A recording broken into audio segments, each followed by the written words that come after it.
Wherever I go, people recognize me. Call my name. Cheer for me.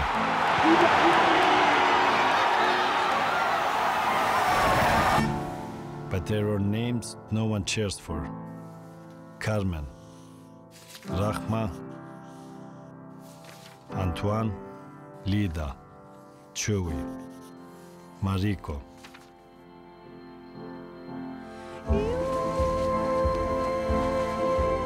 If I could, I would write every single name on my body. But there are 805 million people suffering from hunger in the world today. Too many of them are children. They are struck by war, natural disasters, and extreme poverty. I have supporters all over the world. Beginning today, I want this support to go to the people who really need it.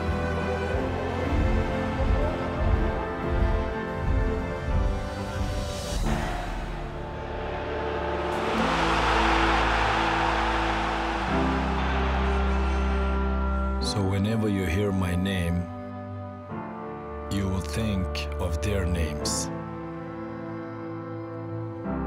Whenever you see me, you will see them.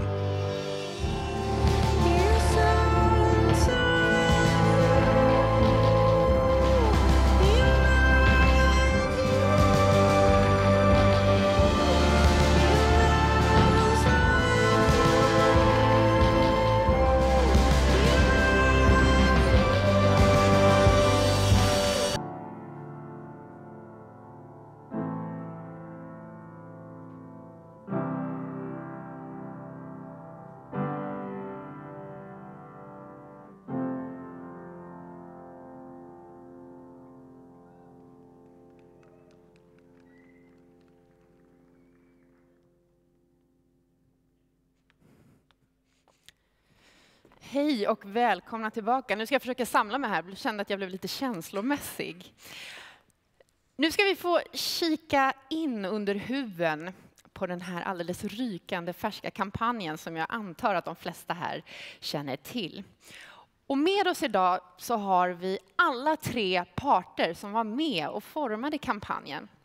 Vi har FN-organisationen World Food Program som var de som initierade idén. Och sen har vi med oss den välkända, prisbelönta byrån Forsman och Bodenfors som förfinade idén. Och så har vi med oss contentbyrån Matter som såg till att den spreds och blev viral. So welcome up on stage. We have Marina Catena, who is the director of World Food Program in France and Monaco.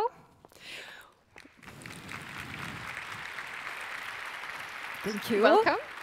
And we also have Hans Andersson, who's a senior partner at Forsman & Bodenfors. Welcome.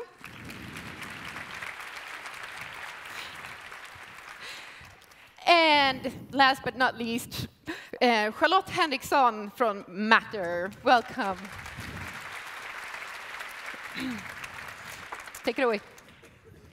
So I don't know what you heard, but Zlatan is not coming today. But he's actually in Stockholm. So, but on other national team things. Yeah, Paulina just introduced us. Feel free to tweet us during this presentation. Thank you very much. Good morning, everybody. My name is Marina, and I'm the director of the United Nations World Food Program in Paris.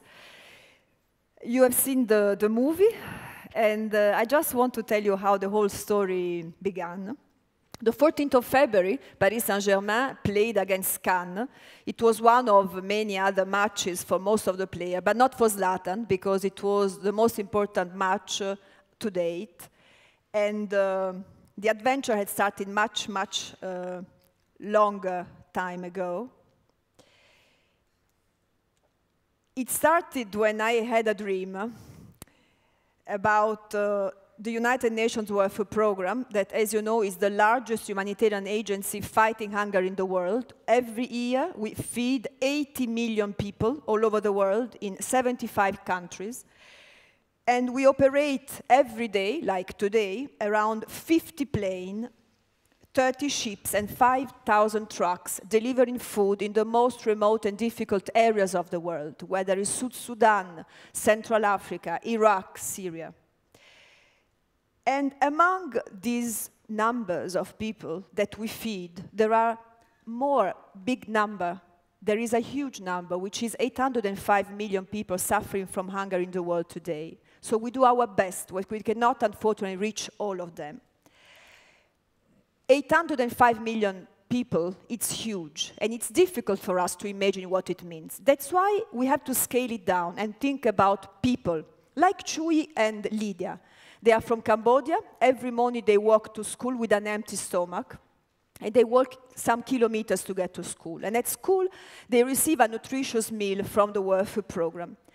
And this helps them to change their life, to eat, to concentrate on their studying, and hopefully to have a better future. Every day, the United Nations World Food Programme, we feed in this way 18 million children at school. So one day I said to myself, but why can't we think of all of these people? Because they are the silent heroes. They have names, they have stories, they have faces.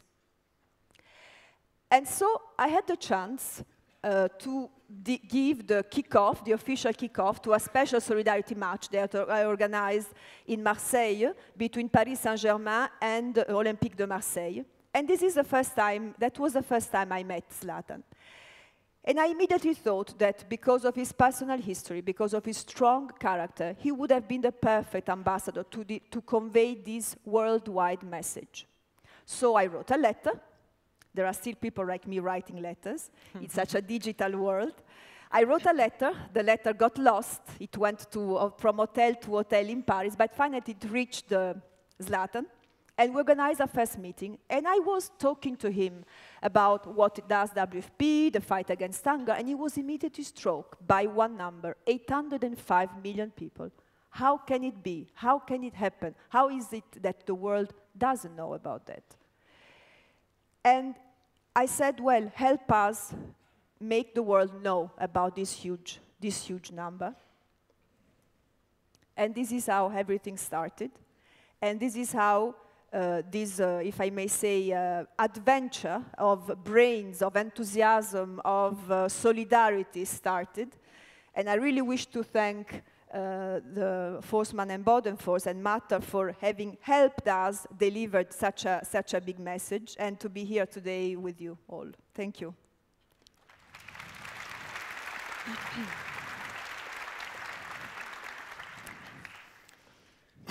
Well, I've been asked to say some words about how you come up with this kind of idea.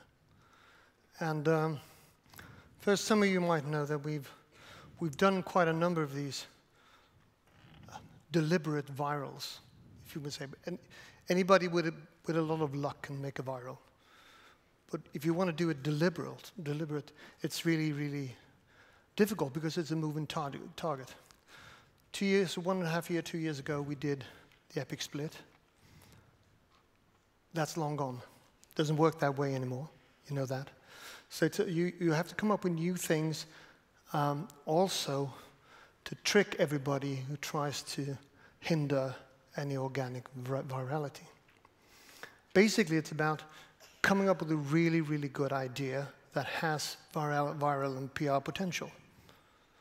The second is to present it to enough people of the right target group so that they will actually like it and spread it. And then the third part is hoping that nobody stops the spreading. Now, the kind of work we do is really strange. You make all kinds of strange campaigns and meet all kinds of strange people. That's one of the fun parts with it. But now and then you also get clients who want you to do some things that communication really can't do. So this was a really good thing. We had 805 million people starving or suffering from hunger. And we had the biggest humanitarian organization that helped them. And we'd never heard of them. and neither had Zlatan. And I bet none of you had heard of WFP before this campaign. So that was the first thing. There was actually something, a task that communication could do. That's enough to motivate us. Another thing was, of course, that Zlatan told us to do it. This is the team, the rest of my team. 2 hours before the game, it seems like they're really interested in something. When you do an idea, like normally when you do an idea, to make it simple, you have a problem, then you create a solution to that, and then you think about who or what could be the carrier of that idea. In this case, it was a little more complicated because we had the problem, and then we had the carrier, we had Zlatan. So we had to work from 2 angles. We had to find out, how can we tell this story in a way that would be true to Zlatan? Because that's the first rule to what we do. It has to be true to some extent. And as Marina said, 805 million people, that's really hard to comprehend and to grasp. It's much too much to understand. But if you put a face and a name to every one of them, it hits you a lot harder. So the first, from that angle, was actually to put a face on 805 million people. When we went from the other angle, the first idea was really, sounded good at first. We talked about the fact that Zlatan is writing autographs all the time, so we said if he could ask other people for their autographs instead, that would be nice. Just that we don't have any money. It's all pro bono. We don't have any media, anything. So we understood we had to work with exactly what we have. And we had Zlatan, and whatever he does on a football pitch is covered by cameras. Okay, there's a lot of people that sees him when he walks around town and stuff like that, but it's when he's in the football pitch that we see it. And there's one thing you don't do in a football pitch: you don't take off your shirt. From that, the idea came quite easily. He has already tattoos of the names of his children and some other people on his body.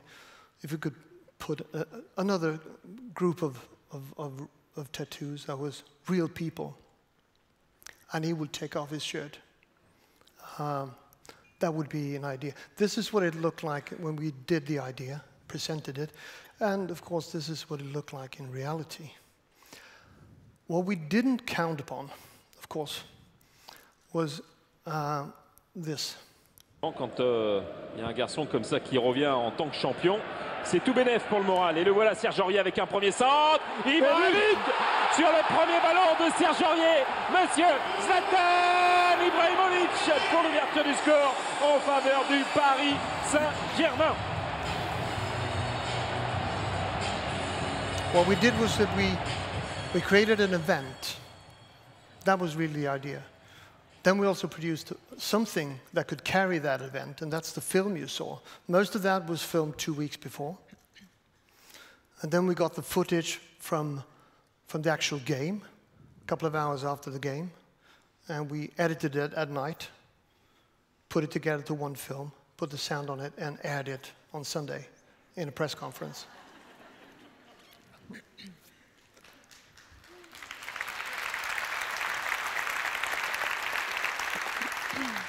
At the press conference, that was fantastic what you do. I was actually standing there in front of all the world media and introducing Zlatan and Marina. That was fantastic. But I'm cut out of every film from it, so you have to take my word for it. But I think 3 different journalists asked the same question. Was this planned? Yeah. You're never going to know. No, it wasn't. The plan was to film him at the final signal. So after the final signal, he was supposed to go into the middle circle, take off his shirt, and Canal Plus, who was shooting everything, had been alerted to keep their eyes on Zlatan after the final signal. And then he scored after 1 minute 14 seconds, and we were all, including Helena, screaming our heads off, "Take the shirt off!" He didn't hear us, but he can think from himself. So it wasn't planned. It was, but of course we knew. The first thing that happened was we looked at the screen in the corner at Parc des Princes, and they did the repeat of the rewind of the goal and what happened afterwards, and we knew we were home. That's basically the idea. Thank you.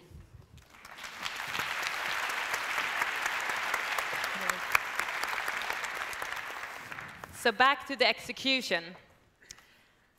We looked at what we had, the story, and from that, what was interesting and why.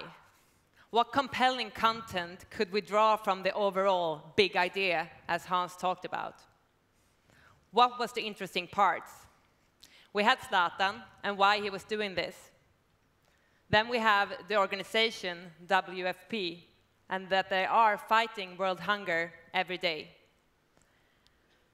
But most importantly, we have the people, the 805 million people that suffer from hunger in the world today. The people that this campaign is actually about. We knew 50 of them by name, very nicely visualized on Zlatan's body. 8 of them we knew a bit more about from written portraits. This was our starting point and foundation of the communication that took part in the social media. Nothing happens by chance. It all comes down to planning and hands-on work. Here, me and Mika Leppistö, who is Zlatan's brand manager outside Parc des Princes. Hans was the photographer on this photo. He's very pleased. Thank you, iPhone. Here we do last-minute changes directly after the press conference. And we do changes in what we call an editorial activation plan. A plan where we gather all stories, detailing timings and channels that they are going to play out.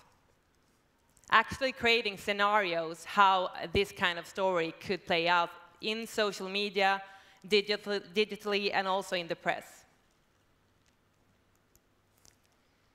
It all started with Zlatan 2 days before the day.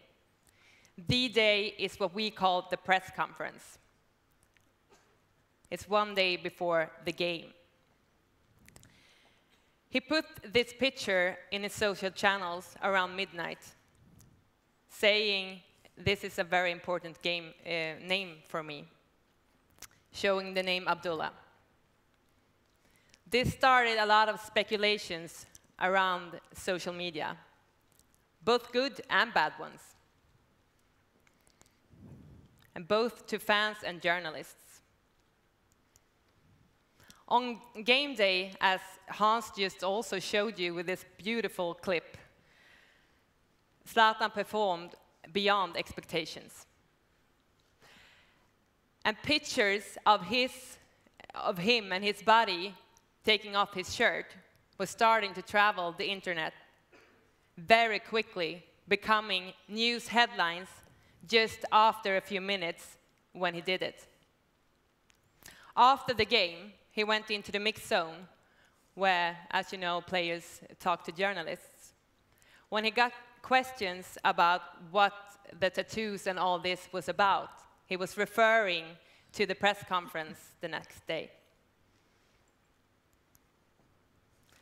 And on the press conference, 40 journalists from all over the world came, listening to Marina and Zlatan, and also Hans presenting them, uncovering the story of the tattoos and also uncovering the number of 805 million people that are suffering from hunger. This was also the time when we had world premiere for the movie you saw in the beginning. For those who couldn't attend the press conference, we told the same story in social media, both on Zlatan's channels, of course, and WFP's as well. The next couple of days was keeping the momentum of this campaign. Telling deeper stories, showing more assets like behind-the-scene footage and so on. And already on day 2, we got our biggest hit.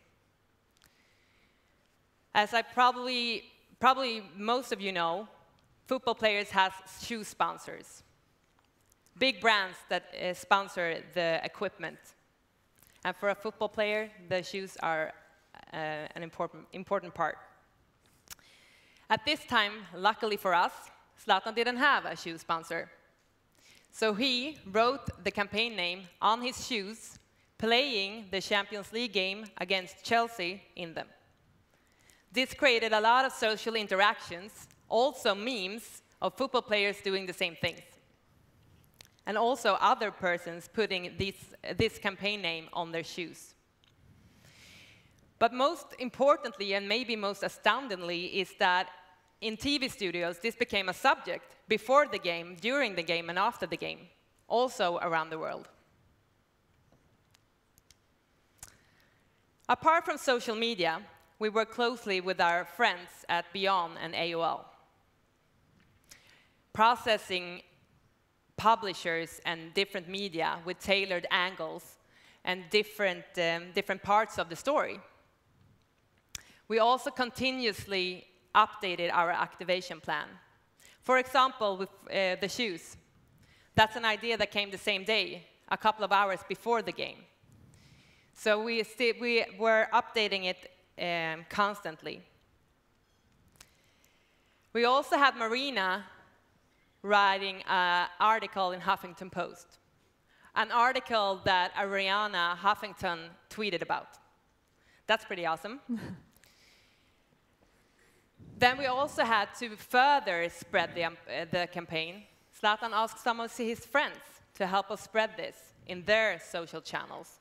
We had Barcelona, we had Enrique Iglesias, we had David Beckham, for example. For this, we was very, very grateful. But let us talk a bit about big ideas. Hans mentioned it a bit. On some stages, much like this one, the concept of one big idea has been discarded. Even death sentenced in some opinions. Due to the scattered media landscape and in the wake of social media and the web at large. And I guess some of you in this room also think like this still. And I have been one of them thinking this before, that you need several ideas in this kind of media landscape that we live in right now. But I'm willing to change my mind, because I think that a big idea and the concept of one big idea has never been more relevant. As long as the big idea acts like a platform for several stories, acts like an onion, Hans talked about before, adding layers and stories on one big idea. A big idea with an origin in a brand's value or heritage, with relevance in many verticals, telling a lot of different stories, that is relevant, for example, subcultures, pop cultures, politics, and society at large. That's really the best platform for any communication. And that kind of big ideas, great ideas, the ideas that Forsman & Bodenfors creates. Thank you, Forsman & Bodenfors. Thank you. That kind of ideas create several stories and it enables them. They also create valuable conversation, and they could even become culture itself. And that's what we call content integration. This campaign was strictly pro bono. No one got paid. We didn't buy any media, and we still reached out a fair bit. Integrating PR, social media with different content, different stories from the big idea. Using over 47 channels in more than 9 different languages, maybe more. And we're still translating. But did all these efforts give any results? After just 2 weeks, we had more than 435,000 tweets referring to the campaign. We have more than 4,500 different articles from news media all over the world.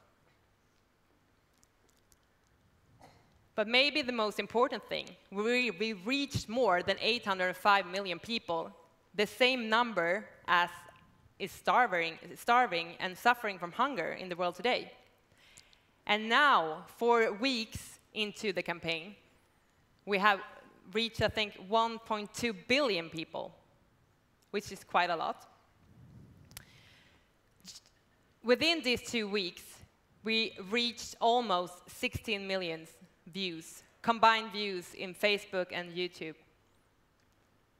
But more importantly and more interesting is the social interactions in forms of likes, shares, and comments, which came up somewhere around 4 million.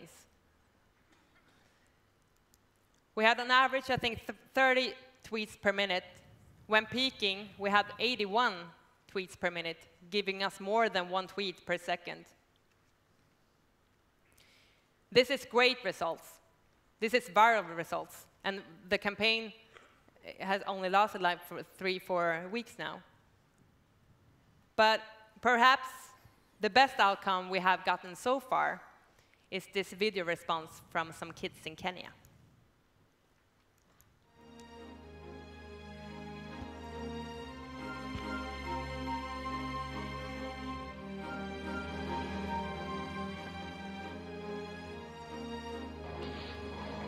My name is Benadavangi Dulomeshak. Nyabera Yvette. Paul Tennyson. Dennis Oduor. Charlene Akin. Don Wilson. We are born and raised in Kibera slums. We are not famous, we are not rich. But we know Zlatan Ibrahimovic, and we know of what he is talking. Hunger. Hunger. Hunger. To go a whole day without food, a week without ever being full. To bear with it, to hide it. To fight with your sisters and brothers at the table. To go to bed hungry. To look for food in the garbage. To steal food, to get caught. Trust me, we've been there. Our younger siblings, cousins, neighbors, they are still there. Kids are the ones suffering the most. They have no options.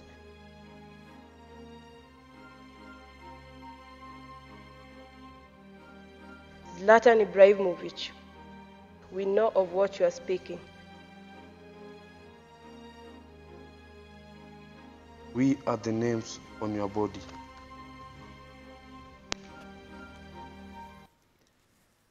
This is beyond any viral, and this is not about viral at all.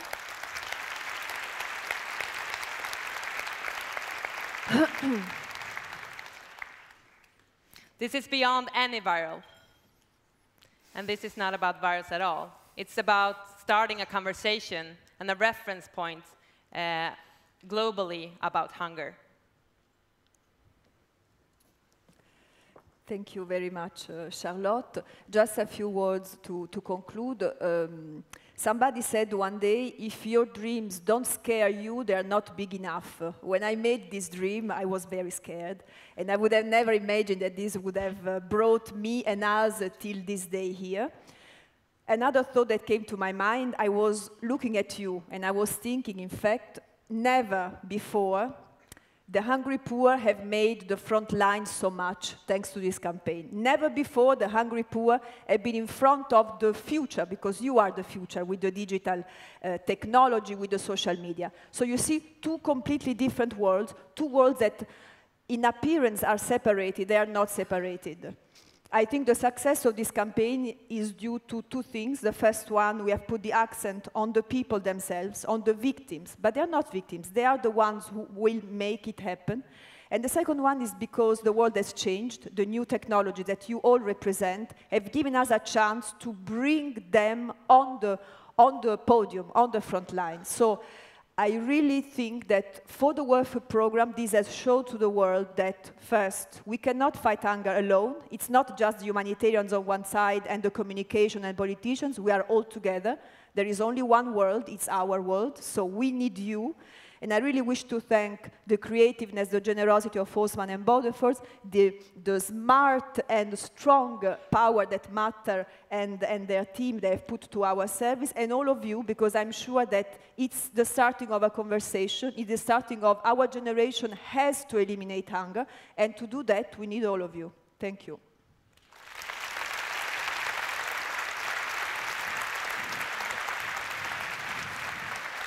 Thank you. I think this is a perfect opportunity to see if we have any comments on social media or in the audience. We'll start with social media first. Okay, well, a lot of people are telling me on Twitter that they've been crying lately when we watched this video. I got something in my eye.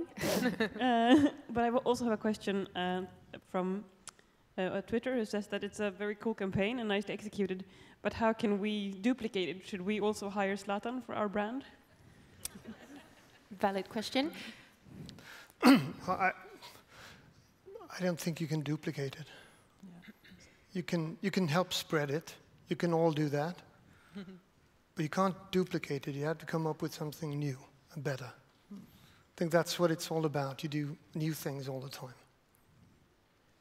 And also, I think in this note, bad branding is asking on Twitter, is this really viral?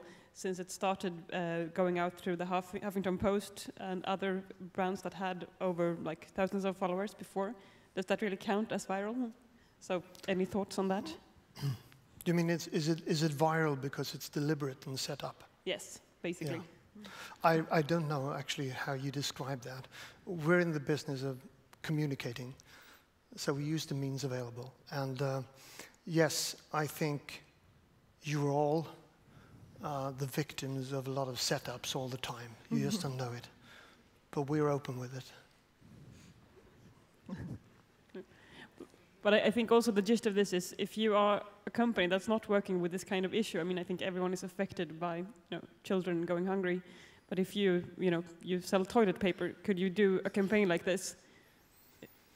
I think you can use the techniques as we talked about, the big idea, and breaking that down to relevant stories.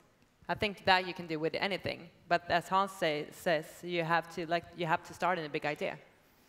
I usually spend my day selling a lot of cars doing exactly this, but we have to pay for it. Yeah. That's the difference. Yeah. One question that I actually have for Matter is, when you work with somebody like Zlatan, how do you evaluate the effect of your own work? Like, how do you know what's Zlatan-effekten and what would spread just naturally because it's Zlatan, and how do you separate that from your own work and sort of the job that you did? That's the thing, you don't know. But still, it's like all the result that the campaign has been so far is just organically.